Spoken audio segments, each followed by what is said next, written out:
Muy bien. Ok. Bien, bien, amados hermanos, hemos tenido unos problemas técnicos y esperamos que los podamos mantener y solucionar en esta hora. No sin antes dejarles saber que estábamos hablando sobre la marcha que va a tener lugar el sábado 14 de agosto a las 10 de la mañana.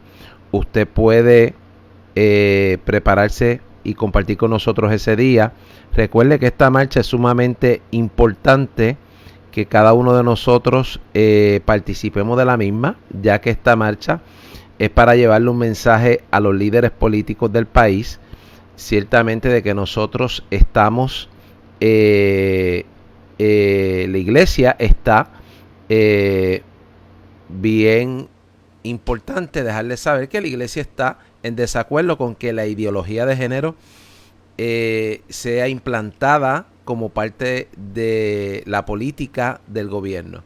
Así que no nos vamos a dar por vencidos, vamos a orar y vamos a tomar la iniciativa de poder llevar ese mensaje. Invito a los amigos pastores que estén con nosotros ese día 14 de agosto a las 10 de la mañana. Nos reuniremos frente al Capitolio de Puerto Rico y de allí marcharemos hasta la fortaleza. Así que la coalición Provida y Familia, estoy poniéndoles el anuncio ahí, la coalición Provida y Familia nos está organizando esta marcha. Damos gracias a Dios por estos líderes que están haciendo esta tarea, y nosotros que somos el pueblo del Señor tenemos que unirnos y decir presente y estar allí ese sábado 14 de agosto a las 10 de la mañana. Bien, dándoles ese anuncio, quiero entonces, amados hermanos, ir a la palabra del Señor. Hay una palabra que quiero compartir con ustedes hoy que se encuentra en Mateo capítulo 10, verso 39. Y quiero compartir esto en el contexto de lo que ustedes que nos sintonizan saben que es este programa, que es un programa con una línea escatológica, donde hablamos de los eventos que están ocurriendo y de las circunstancias que estamos en este momento experimentando, y cómo la Biblia está teniendo fiel cumplimiento. Fiel cumplimiento. Por lo tanto, en lo que respecta a eso, pues estamos viendo cómo la escritura tiene fiel cumplimiento. Miremos entonces lo que dice Mateo capítulo 10, verso 39. Lo leo en el nombre del Señor Jesús y dice así: el que haya su vida la perderá, y el que pierde su vida por causa de mí la hallará. Repito, estoy en Mateo capítulo 10, verso 39. El que haya su vida la perderá, y el que pierde su vida por causa de mí la hallará.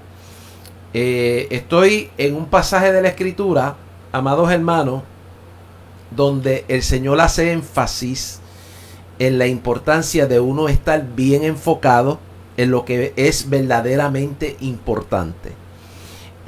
La mayoría de los seres humanos se preocupan y viven afanados con las cosas terrenales, y ciertamente las cosas terrenales son pasajeras. Lo que sí es importante es que nuestra vida esté definida por un servicio a Cristo, por una entrega total a Cristo, por una fidelidad total a Cristo.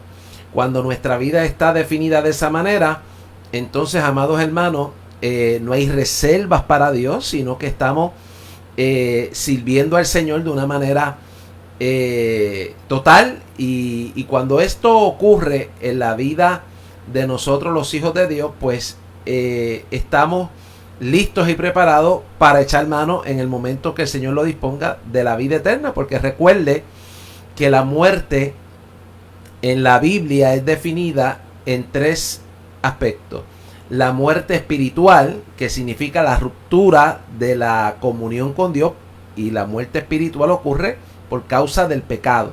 Una persona que practica el pecado, que vive en pecado, está en una condición espiritual de mortandad. La Biblia lo establece así. Cuando nosotros estábamos en esa condición, estábamos muertos en nuestros delitos y pecados. Así que ese es el primer estadio, si lo pudiéramos decir así, para definir la muerte, ¿no? La ruptura de la comunión con Dios por causa del pecado. La segunda es la física. La segunda forma de definir la muerte, o el segundo estadio, es la física. Es decir, que cuando uno muere, la Biblia dice y establece que el cuerpo vuelve al polvo. De donde fue tomado el hombre, allí volverá.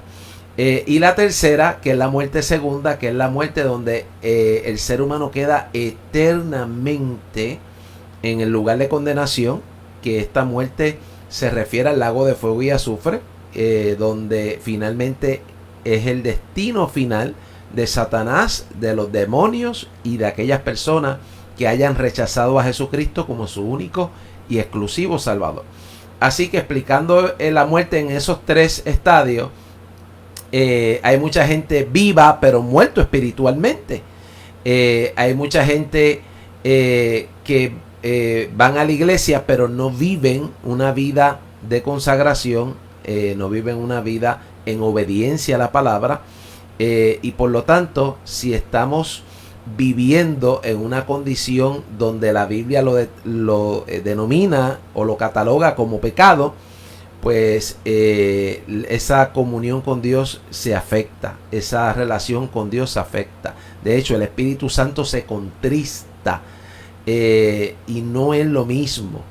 Qué gozo cuando estamos en una plena comunión con Dios, qué gozo cuando tenemos, amados hermanos, paz en nuestro corazón, porque sabemos que caminamos con el Señor, y Él es una de las, o diría yo que es la bendición más grande que puede tener un ser humano sobre la faz de la tierra, poder estar en comunión con el Señor.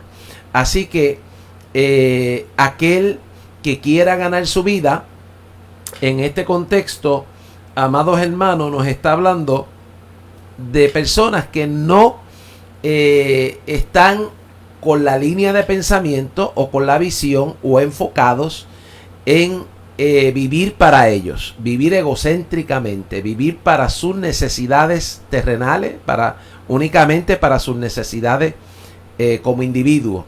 Nos está hablando de personas que, a pesar de que tienen necesidades como lo tiene cualquier otro hijo de vecino, primero se enfocan en Dios, se enfocan en hacer la voluntad de Dios, y como dice la Escritura, todas las cosas les son añadidas, porque vuestro Padre Celestial sabe de qué tenéis necesidad. Por ende, si Él sabe de qué tenemos necesidad, y es Padre, ¿verdad? Así esa es la figura con la que la Biblia nos muestra que nosotros debemos interpretar a Dios como un Padre. Pues, ¿qué hace la figura de un padre? Proteger, cuidar, proveer, dar seguridad a aquellos que son sus hijos.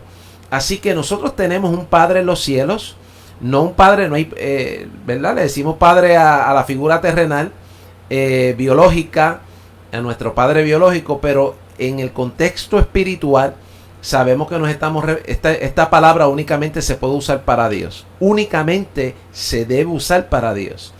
Así que Dios para nosotros es un Padre, y ha prometido suplir todas nuestras necesidades. Suplir todas nuestras necesidades. Por ende, en ese contexto debemos confiar de que Dios proveerá a cada una de nuestras necesidades. No se cargue, no se afane con las cosas de esta vida.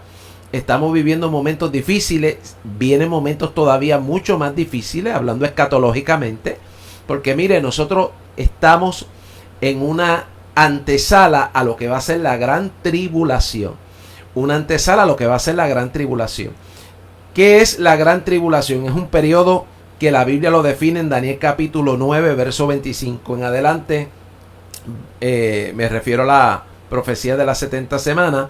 Está asociado porque este tiempo de la gran tribulación se compone de la última semana de esa profecía de las 70 semanas. Para aquellos que no dominan mucho ese tema, ¿verdad? Les explico así de una forma sencilla. Hay una profecía en Daniel capítulo 9, verso 25, de las 70 semanas para Israel, donde Dios terminaría de llevar a cabo algo que ha establecido, terminar la prevaricación, y por ahí para allá nos explica todas las cosas que el Señor había determinado cumplir al finalizar esas 70 semanas. Esas 70 semanas de esta profecía se interrumpen porque cuando el Mesías vino a Israel, ellos no les recibieron. Por ende, no se pudo concretar el plan de Dios hacia el pueblo de Israel, y no habiéndose podido concretar, pues se abre un espacio donde el Señor alcanza al pueblo gentil. Cuando usted va a Romanos capítulo 11, usted puede darse cuenta que el apóstol Pablo dice: le ha acontecido endurecimiento a Israel en parte, hasta que entre la plenitud de los gentiles. Es decir, que Dios no solamente iba a extender la salvación para su pueblo Israel, sino también Dios se propuso en su corazón alcanzar al pueblo gentil. Y del pueblo gentil ha levantado lo que se llama las ovejas del otro redil, que no es nada más y nada menos que la iglesia. La iglesia que ha sido alcanzada por medio del mensaje del evangelio. Así que mire bien, hay un minúsculo número de israelitas o judíos que han venido a Cristo. Israel en su mayoría no reconoce a Jesús como su Mesías. Quiero que usted sepa que actualmente se trabaja para construir el tercer templo, que es un templo que proféticamente se debe construir, porque allí se va a sentar el anticristo para cometer la abominación desoladora. Así que ya todo está listo en Israel para construir este tercer templo. Así que hay en un site de internet usted puede buscar el Instituto del Templo, y allí va a ver que todas las réplicas de lo que son los mobiliarios del templo ya están listas para en el momento que se construye este tercer templo, que muchos especialistas dicen que lo pueden hacer en 6 meses.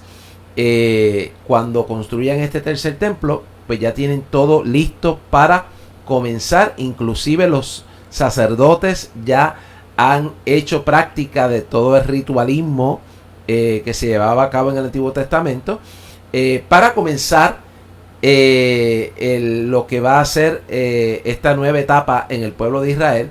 Recuerde que esta semana número 70, esa semana se compone de 7 años. Es una semana de 7 años. Así que en total son 490 años, de los cuales ya 483 años han transcurrido, y queda una última semana que comenzará a correr cuando la iglesia sea levantada al cielo. Así que una vez la iglesia sea levantada al cielo, comienza a correr esa última semana de 7 años, que es un tiempo de Dios, donde Dios va a tratar con Israel. Es el tiempo de Dios tratar con Israel. Se le llama el tiempo de la angustia de Jacob. Es el tiempo donde vuelve Dios a enfocarse en el trato con Israel. No olvide que en ese último periodo Israel va a pasar un momento sumamente difícil, muy difícil, porque va a ser un tiempo de angustia, va a ser un tiempo en la última parte de la semana, que son los últimos 3 años y medio, un tiempo de persecución brutal sobre el pueblo de Israel. Y aquí encontramos las palabras del Señor en Mateo 24, donde le dice al pueblo de Israel que huyan a los montes, que no desciendan a buscar la capa. Hay de las que estén encintas en aquellos días. Y si los días no fueran acortados, nadie sería salvo. Así que estamos hablando de que ese último periodo de la 70ª semana va a ser un periodo sumamente terrible, difícil, un periodo de gran dificultad para el pueblo de Israel, y que realmente, hermanos, es algo que nos da mucha congoja, en el sentido de saber que este pueblo todavía, además de lo que ha sufrido a lo largo del tiempo, todavía le queda un periodo de tiempo muy difícil sobre la faz de la tierra. ¿Dónde está Israel al día de hoy? Pues Israel, amados hermanos, como sabemos, en estas últimas semanas se ha elegido un nuevo presidente a base de una coalición de los diferentes partidos para sacar a Benjamín Netanyahu. Lo han logrado hacer y ha entrado un nuevo liderazgo en el pueblo de Israel. Y muy bien, mi posición y como yo lo he analizado, y digo que es una opinión mía muy personal, pienso que este pudiera ser el liderato de gobierno que le va a abrir las puertas al anticristo, porque recuerde que el libro de Daniel dice que el anticristo va a ser un pacto entre árabes y judíos, y que ciertamente los políticos de Israel, los líderes que estén en ese momento al frente de Israel, serán los que harán este pacto con el hombre de pecado o el hijo de perdición, como le llama el apóstol Pablo, o el anticristo, como le llama el apóstol Juan. Por ende, miremos que este pudiera ser el momento, se está preparando el panorama, se está preparando el terreno. Recuerde que a lo largo de la historia nuestros grandes ministros de sana doctrina nos han enseñado que Israel es el reloj de Dios para la iglesia. Israel es el reloj de Dios para la iglesia. ¿Por qué usan ese término? Bueno, ese término de que Israel es el reloj de Dios para la iglesia viene como consecuencia de que todos sabemos, cuando estudiamos las escrituras, que en este último periodo de tiempo viene la 70ª semana a tener cumplimiento, y que en esa 70ª semana quien va a gobernar es el anticristo. Jesús en el Evangelio de Juan nos dice que a él no lo recibieron, pero otro vendría en su propio nombre y a ese recibiría. Por ende, el pueblo de Israel se prepara para recibir a su supuesto Mesías. Los iraníes se preparan para recibir al Mahdi, y pues así cada uno de los sectores tiene su mirada puesta en un nuevo eón o una nueva era, en un nuevo tiempo, y basado en la creencia de que ha de venir el Mesías de ellos para establecer un tiempo de paz. Recuerde que así mismo es que la Biblia nos enseña que van a transcurrir las cosas, porque cuando usted va a Apocalipsis capítulo 6, el primer jinete que representa la salida del anticristo y el gobierno del anticristo, hemos explicado anteriormente que el caballo representa conquista, y puede representar también el sistema de gobierno del anticristo sobre el cual él viene montado, y el hecho de que venga montado sobre él sugiere que él lo domina, lo controla.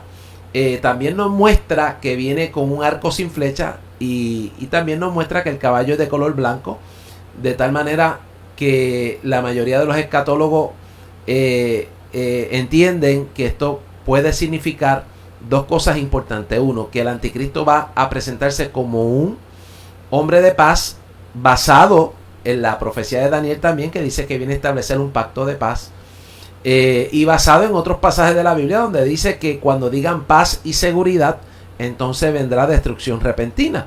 Así que vemos por todos lados que el anticristo ha de presentarse como un hombre de paz para unificar en ese momento, para consolidar su gobierno a nivel global. Una vez lo logre consolidar, recuerde que él viene, la palabra anticristo también significa un usurpador, alguien que usurpa. En este caso, el anticristo viene a usurpar, a tomar el lugar que no le corresponde, eso es lo que significa usurpar, el lugar de Cristo, porque se hace pasar por Dios, y va a exigir adoración. Así que mire, dice la Biblia que se va a sentar en el templo de Dios, haciéndose pasar por Dios, exigiendo adoración, y allí cuando eso ocurra, logra llevar a cabo lo que se llama la abominación desoladora. Algunos piensan que también la imagen que se le va a hacer al anticristo, que dice Apocalipsis capítulo 13, va a ser puesta en ese templo, pero sea puesto o no, el que el anticristo, el hombre de pecado, el hijo de perdición, se siente meramente en el templo de Dios, ya comete de por sí una abominación. Y de ahí en adelante, pues en ese momento empieza a transcurrir la última parte de la semana de 7 años, que son 3 años y medio, y que en ese contexto es el peor periodo.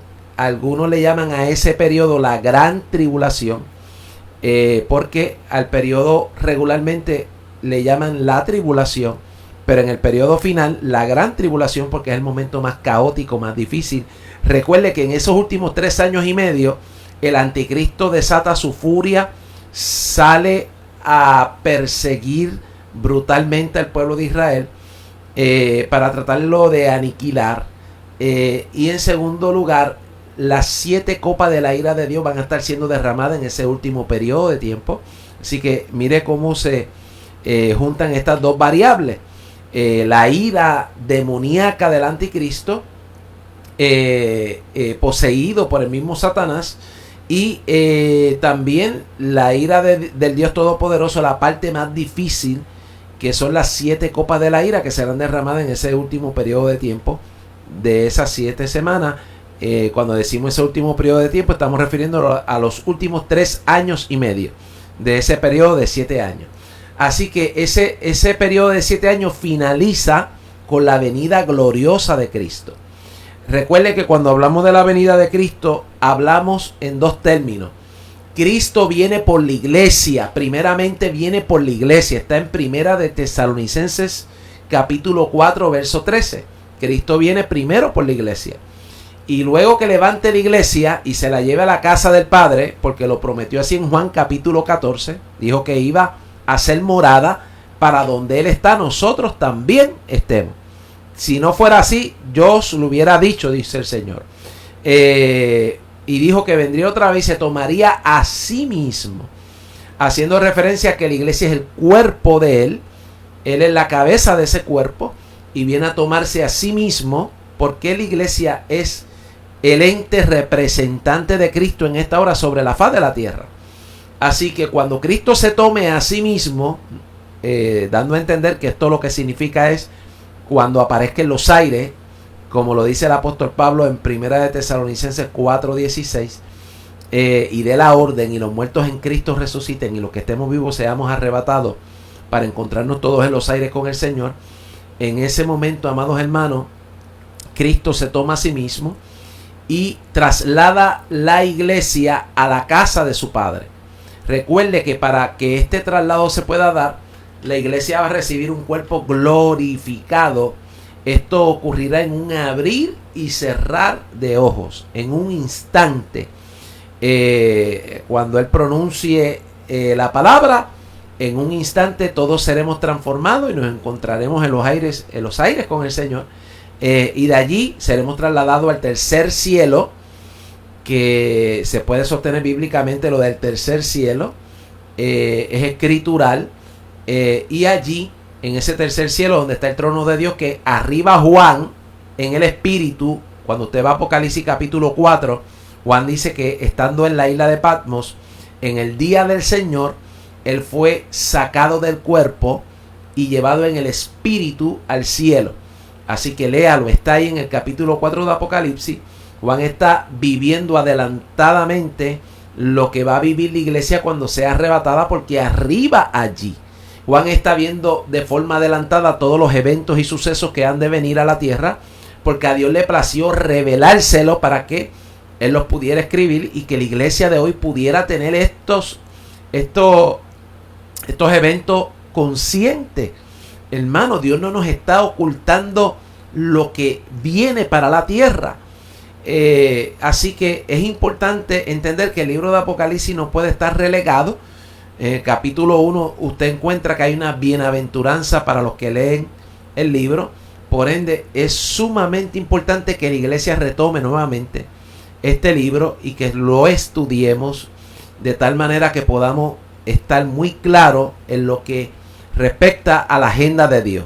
Todo lo que está ahí tendrá fiel cumplimiento. Escuche bien, la Biblia dice: el cielo y la tierra pasarán, pero su palabra no va a pasar.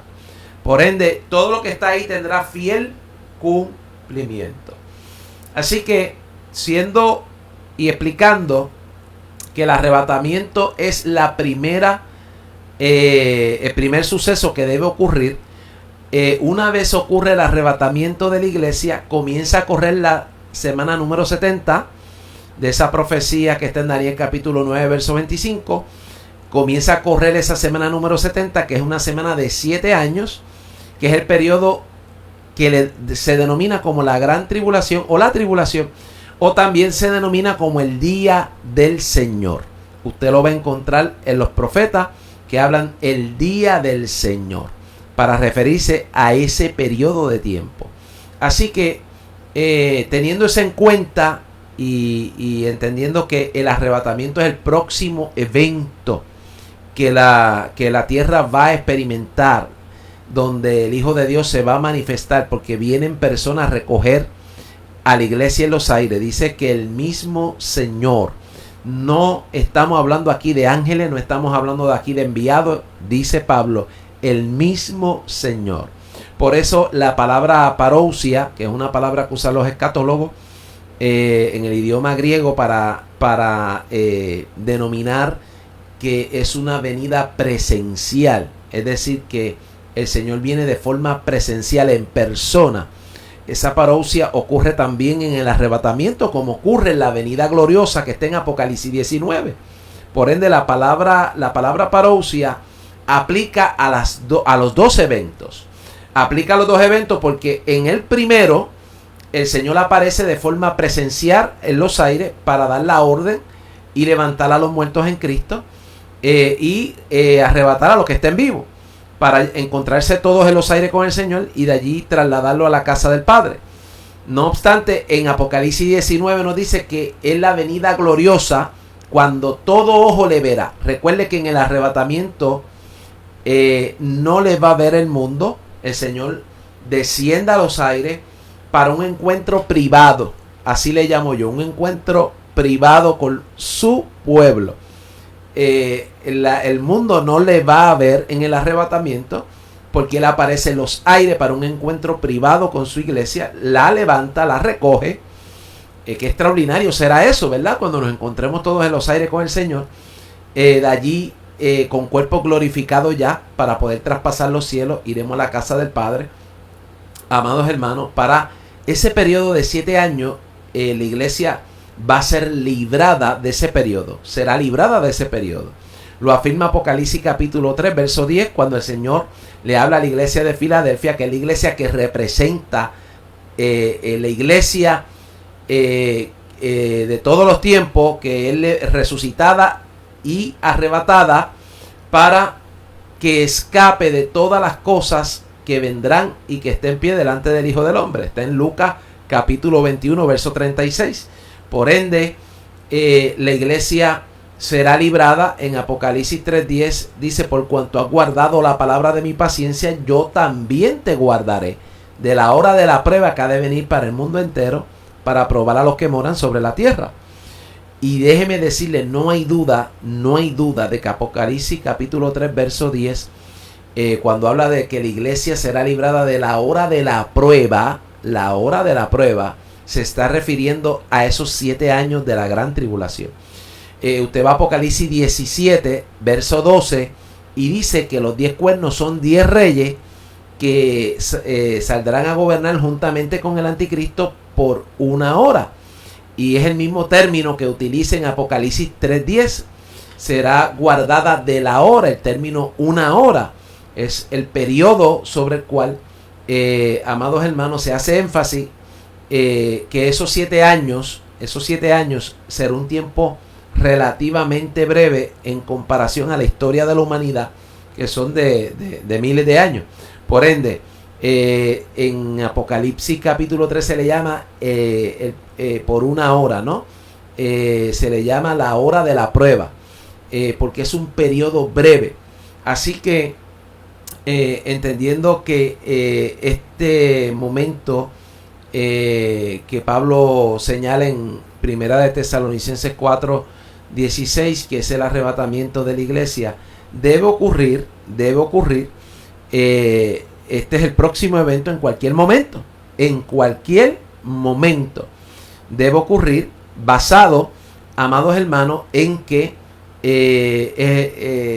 todas las señales están cumplidas. Una vez eso ocurra, el mundo entra en un caos, en un vacío, porque recuerde que cuando el Señor saca su cuerpo de la tierra, deja un vacío de su presencia en la tierra, de su representación en la tierra. Y esto usted lo puede ver porque en Apocalipsis capítulo 14, versos 6 en adelante, usted va a ver que hay 3 ángeles que son enviados a la tierra para llevar a cabo una función, y uno de ellos, dice Apocalipsis capítulo 14, viene a predicar el evangelio eterno. Porque si la iglesia ha sido comisionada a predicar el evangelio, porque esa es la gran comisión, id y predicad el evangelio, y el evangelio debe ser predicado por la iglesia hasta los confines de la tierra. Porque ahora en Apocalipsis 14 vemos que Dios envía un ángel a predicar el evangelio eterno a los moradores de la tierra. Pues esto hace alusión a que la iglesia no va a estar en ese periodo. Recuerde que la iglesia se menciona en los primeros 5 capítulos de Apocalipsis, ya del capítulo 6 hasta el capítulo 20 por allá, no se vuelve a mencionar la iglesia hasta que se hace énfasis cuando la nueva Jerusalén desciende del cielo y la desposada, ahí vuelve a hablar de la iglesia. Pero en el periodo de lo que corresponde a la gran tribulación, en Apocalipsis no se menciona la iglesia. En los primeros 3 capítulos, el capítulo 2 y 3, directamente el Señor usa una frase cuando trae el mensaje a las 7 iglesias de Asia Menor, y la frase es la siguiente: el que tiene oído, oiga lo que el Espíritu dice a las iglesias. Esa frase se menciona 7 veces en esos capítulos 2 y 3, y no se vuelve a escuchar en todo, no vuelve a aparecer en todo lo que respecta del capítulo 3 en adelante, porque la iglesia ciertamente va a ser guardada de la hora de la prueba. Entendiendo eso, que el arrebatamiento es el próximo evento para el cual nosotros debemos estar preparados, y que es inminente, y que estamos viviendo el último periodo de la iglesia sobre la tierra. Estamos en la antesala de ese momento. Pues ciertamente, amados hermanos, todos debemos enfocarnos en lo que es eterno, en lo que es nuestra salvación. Estamos viendo todos estos eventos que están ocurriendo. Ya los vientos de tormenta se sienten. Estamos viendo cómo la élite globalista está con entidades supranacionales buscando implementar lo que va a ser la agenda, o es la agenda, mejor dicho, del anticristo. Cuando vemos una de las políticas del anticristo, de lo que va a ser el gobierno del anticristo, pues es totalmente oponerse. La palabra anticristo también significa oponerse, uno que se opone a Dios. Por ende, usted va a ver que todas las políticas o todas las decisiones que se comienzan a ver que se están tomando por esta élite, que responde, no olvide eso, responde al hombre de pecado, responde a Satanás, que es el príncipe de este mundo. Esa élite lo que está haciendo en este momento es buscando integrar al planeta completo, consolidarlo a través de presión económica, porque vemos que muy bien muchos países no reciben ayudas económicas si no implementan la política de la ideología de género, si no implementan estas políticas que son parte de lo que va a ser el gobierno del anticristo, que cuando usted las examina en profundidad se da cuenta que estas políticas van a responder siempre a una posición contraria a lo establecido por Dios. Es decir, que responden a una posición contraria a lo establecido por Dios. Y eso es lo que quiero que se dé cuenta. Todo lo que estamos viendo en nuestros días responde a unas posiciones contrarias a lo establecido por Dios. Así que en ese contexto, usted va a ver que si Dios determinó que la familia se compone, el diseño de Dios, en Génesis, hombre, mujer, varón y hembra, pues está viendo que la sociedad en este momento está siendo inducida a aceptar otro modelo, que es el modelo de lo que va a ser el último gobierno gentil sobre la faz de la tierra. Recuerde que el gobierno del anticristo va a ser el último gobierno gentil sobre la faz de la tierra, y que en Daniel capítulo 12 nos muestra cuando una piedra no cortada por mano de hombre golpea los pies de la imagen. Los pies de la imagen representan el gobierno del anticristo. Los pies con los 10 dedos representan esos mismos 10 cuernos, que son 10 reyes que subirán al poder en este último periodo de tiempo para abrirle paso al anticristo, que es el cuerno número 11, el cuerno pequeño. Y que esta imagen de Daniel nos muestra qué es lo que está ubicado al final de lo que Dios ha determinado que van a ser los gobiernos gentiles, y nos muestra que el gobierno del anticristo es el último gobierno, pero una piedra no cortada por mano de hombre golpea la imagen, la derriba, la hace polvo, y sobre dice Daniel capítulo 2 que allí se forma un gran monte, haciendo referencia al reino milenial de Cristo.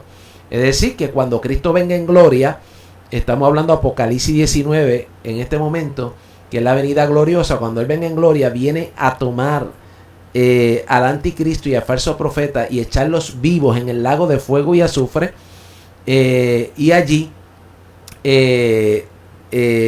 con la espada que sale de su boca, todos los que se oponen a que el Hijo de Dios reine, está en el Salmo 2, todos los que se oponen, todos los que han conspirado, porque el Salmo 2 habla de una conspiración.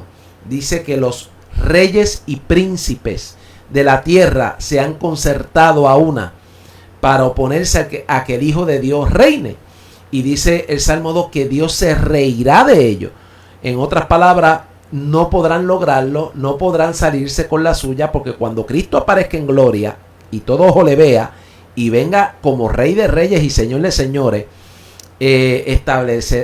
destruirá a sus enemigos con la espada que sale de su boca, y ciertamente establecerá su reino milenial aquí en esta tierra que estamos viviendo. Por 1000 años estará reinando Cristo. Juntamente la iglesia reinará con Él este periodo de 1000 años. Satanás será atado ese periodo de 1000 años. El anticristo y el falso profeta serán echados vivos en el lago de fuego y azufre. Así que será un periodo hermosísimo donde Cristo mismo reinará sobre la faz de la tierra. Así que resumo que el próximo evento para el cual debemos estar preparados es el arrebatamiento de la iglesia. Es urgente que la iglesia entienda que estamos viviendo el último momento, amados hermanos, que le queda a la iglesia sobre la faz de la tierra. No se desenfoque. Jesús dijo: el que quiera ganar su vida la va a perder.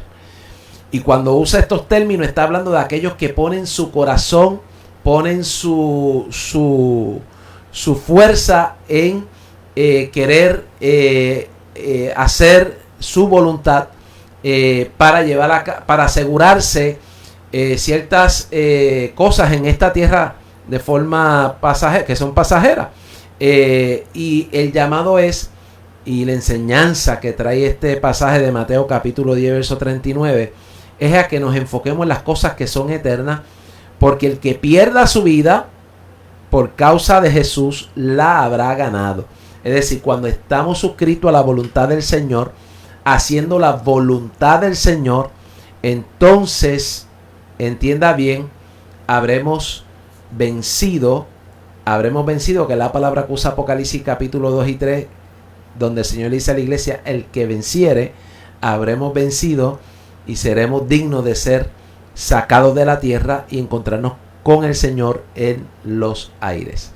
Bien, hemos pasado ahí en la parte de abajo de la pantalla, usted lo está viendo aquí, ahí mismito, que usted puede enviar un mensaje de texto si desea la oración al 787-314-7850, porque vamos a finalizar orando, no sin antes, amados hermanos, volverles a recordar que es importante que todos nos preparemos para acudir a esta marcha que se celebrará el día 14 de agosto a las 10 de la mañana, y donde somos convocados por la coalición Provida y Familia allí frente al Capitolio para marchar hasta la fortaleza. Recuerde que mientras la iglesia esté aquí, la iglesia representa a Cristo en la tierra, y mientras la iglesia esté aquí, los poderes demoníacos son frenados, porque la Biblia lo establece muy claro. Las autoridades del infierno o las puertas del infierno no prevalecerán contra la iglesia del Señor. Así que entendiendo eso, es importante que nosotros, como sal de la tierra, y una de las funciones de la sal es evitar que se corrompa la carne rápidamente. Así que en los tiempos antiguos se embetunaba las carnes con sal para preservarla y evitar que hubiera una rápida corrupción de la carne. De la misma manera, esto tiene un significado espiritual. La iglesia está aquí en la tierra y refrena el que avance la corrupción moral sobre la tierra cuando la iglesia cumple su función. Esto es, si la iglesia cumple su función. Y parte de ello es orar, pero también hay que actuar. Y el sábado 14 de agosto a las 10 de la mañana es un momento para que usted lo separe desde ahora, lo pida, haga los arreglos y esté allí con nosotros para marchar hasta la fortaleza, y allí en la fortaleza podamos de esa manera, amados hermanos, llevar un mensaje claro. Bien, ya estoy listo para orar.